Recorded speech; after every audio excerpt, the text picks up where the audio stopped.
And JP's our youngest, and he's magnificent. And we're very fortunate, got 4 great kids, but I love JP because he's kind of special, unique. JP is our youngest, and it's difficult for him to communicate in language because he has Down syndrome. And so for me, it's so easy for me to talk. I don't know his struggles that he goes with. But he makes me laugh, and he's just a wonderful spirit. He's a great gift. I just want to tell you one quick story about JP that makes me laugh about JP. The other day, we're teaching him how to put his shoes on. He's 10 years old, teaching him how to put his shoes on and tie his shoes. And he's having some struggles with that.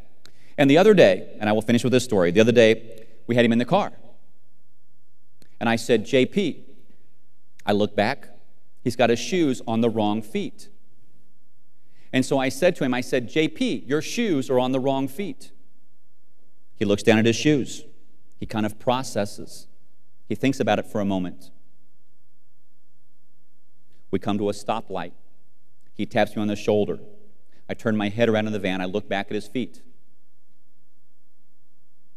He says to me, with absolute sincerity and honesty, he says, "Only feet I have."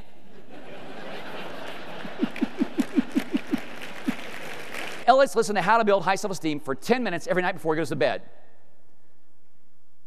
So one day, about 3 weeks later, we had a crisis occur in the house. And the crisis is this: the bathtub filled up. We've got 1 kid clean, 3 to go, and it will not drain.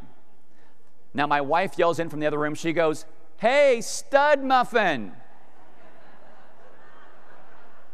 Ladies, help me out here. Will you just all yell stud muffin? Because I've always wanted that to happen. Okay, ready? On the count of 3. Ready? 1, 2, 3. Oh, I love that. Thank you. I just give you all a hug right now. So anyway, she yells out, she goes, "Hey, stud muffin." And you know that's not true. You know that's not true. I'm making it up. But actually, she yelled out, "Honey." And she goes, "The bathtub's filled up, it won't undrain, and it's clogged up and all that, and can't we do anything about it?" So I walk in there, I looked at it. Now, our daughter had taken a bath. Our boys weren't clean yet. We got to go to a wedding tomorrow. So I said, why not just have the boys take a bath in their sister's bath water? My sons were not excited about that. I went to them, "Hey, boys, what do you think?" They go, "Yeah!" So then I go downstairs to unclog the drain. I can see the pipe coming down from the bathtub over here, going over here, and there's a big pipe over here. I know this one works. I don't know anything about plumbing as well as know about anything about making decks, right? I know nothing about any of those things. So it is a plastic pipe. I have no idea what possessed me, but I just reach up and I start to unscrew the pipe. My wife yells from upstairs. She goes, "It's draining." I mean, it's spraying out. I'm getting drenched. I'm wet. I'm soaked. I'm mad. I'm angry. I yell upstairs, "Hey, Teddy, get me some towels." "What do you need towels for?" "I'm all wet." "How'd you get wet?" "I unscrewed the pipe." "That was stupid."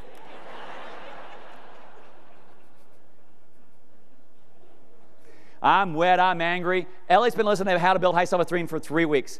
He's been listening to How to Build High Self-Esteem for 3 weeks. So he comes stomping down the stairs. Help me out here right now. He comes stomping down the stairs right now here on the table. He comes stomping down the stairs.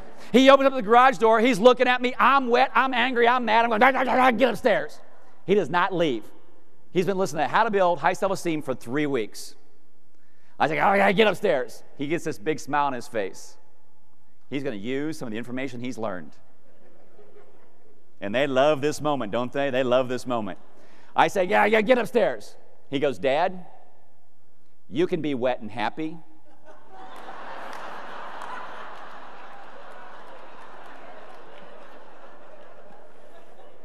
You can be wet and sad. It's your choice." Folks, come over here. Now, and where we got? All right, Steve's with Horizon. Steve, come right over here, and I'm going to have you slide over just a second there, Jack. Stay right here, Steve. Every credit union, I believe, should have a credit union cheer. So I went up to Steve and I said, "Steve, do you have a cheer at your credit union?" He said, "No." And I said, "Today, you're going to get a credit union cheer." So this is how the credit union cheer works. And you want to write this down on your handouts. And that is leadership. Sitting on a plane from Kansas City, where I live, to Las Vegas here.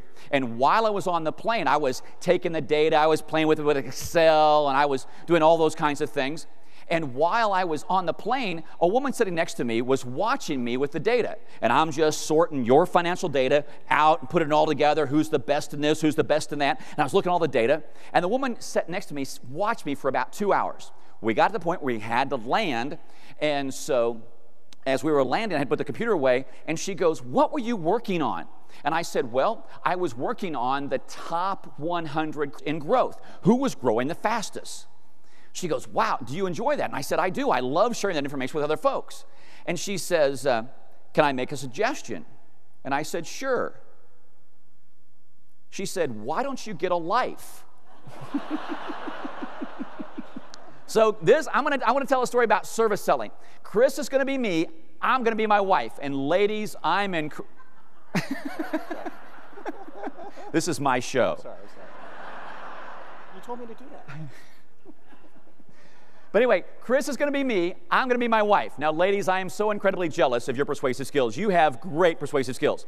So you're going to be in the kitchen making a sandwich because my wife wants a new deck, okay? So you're in the kitchen making a sandwich, and my wife sees me making the sandwich. I'm my wife. He's me. So my wife comes in, and she's going to use her persuasive skills. She comes in, and she sees me making the sandwich, and she comes up just like this.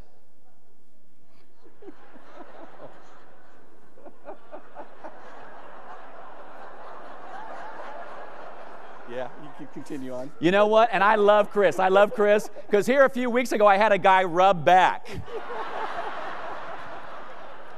Who's the best boss you ever had? And he illustrates the point about the 4 M's. He says, the best boss I ever had was Ewing Kauffman. And I said, why? And he says, Ewing Kauffman was so good at firing up a group. He gave great presentations, and he could fire us up. And so he had a presentation one day where he had all the sales team at a conference, at a hotel.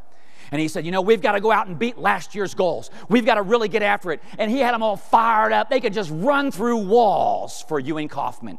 And they were all fired up. And he says, right now, reach in your pocket and get your business card out. And he says, in that business card, what I want you to do is I want you to write down on that business card how much you're going to beat your quota by. So he said they were so fired up. People just wrote incredible numbers. Just incredible numbers. And he said, they were fired up, and some people put the wallets, put the cards back in their wallet. Some people put it in their pocket. Then they all started to walk out. But Ewing Kauffman beat him to the back door.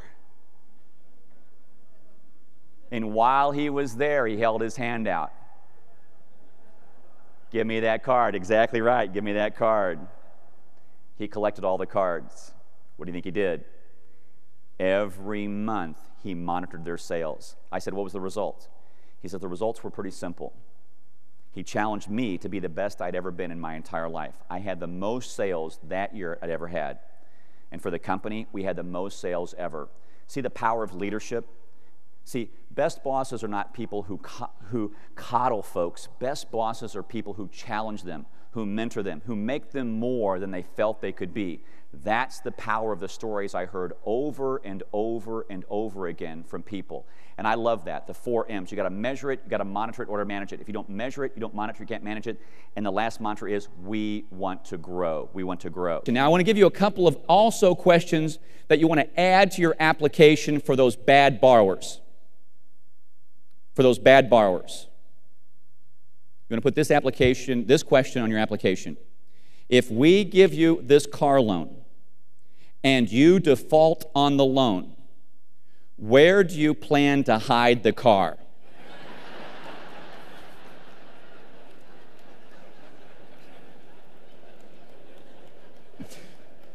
There's a woman back here going, yeah, that's right, you go get them. And here's the other corollary to that. If they answer the question, do not give them the loan. So Michael's going to be me, and I'm going to be my wife, and I'm in the kitchen making a sandwich. So just make a sandwich. And my wife wanted a new car. So when she wanted the new car, I was making a sandwich in the kitchen, and she was going to use the feminine persuasive skills. And ladies, I'm incredibly jealous of your ability to do this, okay? So she wants the new car. I'm making the sandwich, and she comes into the kitchen.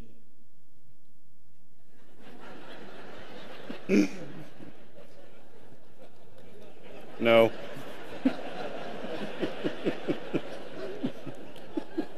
No. Now here, hold on. A couple of weeks ago I did this thing, and a guy actually rubbed back.